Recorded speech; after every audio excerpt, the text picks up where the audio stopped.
you? Lost the contact lens. In a way, dissociative identity disorder, it's its own actual real superpower.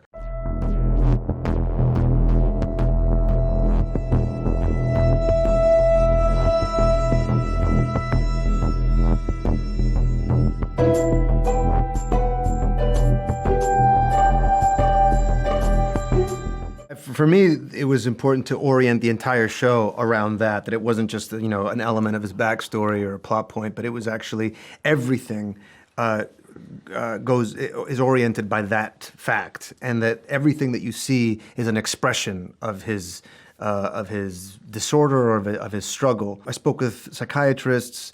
I read a lot. In particular, there is this book called A Fractured Mind by Robert Oxman, where it's his autobiography about discovering that he has dissociative identity disorder and how he started to learn to integrate parts of his personality in order to heal. I think I'm losing it. We'll catch you on. You're bloody useless, Stevie. Stephen. And when that is your protagonist, you need to find an antagonist that's somehow different than that. Most of the genre of superheroes, the legend of most heroes, is they're sane and they have an opponent who's insane and that they have to conquer to become their hero self. And Oscar's character is so complex that his journey is really an internal one. I needed to create a villain or an antagonist that was somehow opposite. And so that was to be a very sane lunatic.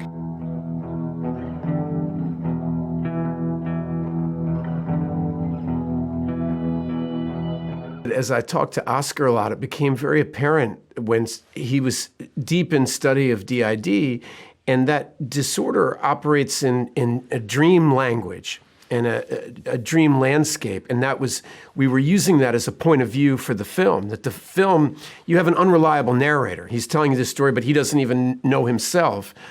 And so that got me thinking a lot about Carl Jung and his study of dreams. And I started, there's a certain cult leader aspect to Carl Jung, to any great psychoanalyst. They have a mind power over other people, and they understand it because they've suffered from it.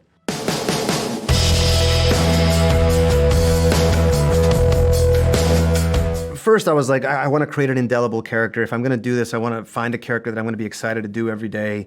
And so, because it was set in London, it was a very practical reason it was set in London. It's because they already have too many superheroes that are in New York. So they're like, well, let's just do it in London. But he wasn't written as English, and I thought, well, this is a good opportunity to create a character that we haven't seen in the MCU. And I thought about what I would find funny, what kind of character would I like to see, like having to talk to all these superheroes. And out of that, slowly, this guy emerged, Stephen Grant. And once I found him, then it was about creating the counterpoint, which is Mark, right? So you've got this guy that's desperate to connect with people, and then you've got this other personality that, although is confident and knows about the world, is pushing everyone away. Nobody wakes up in the morning and thinks I'm the bad guy. I mean, bad woman. Like we all see ourselves, for the most part, as the hero of our own life, and we justify our actions based on our set of beliefs. And what if your beliefs were so extreme that you could understand who was good or bad and could decide how to punish said people, but it was entirely up to you. And study history for 5 minutes and you'll see the corruptive nature of power, right?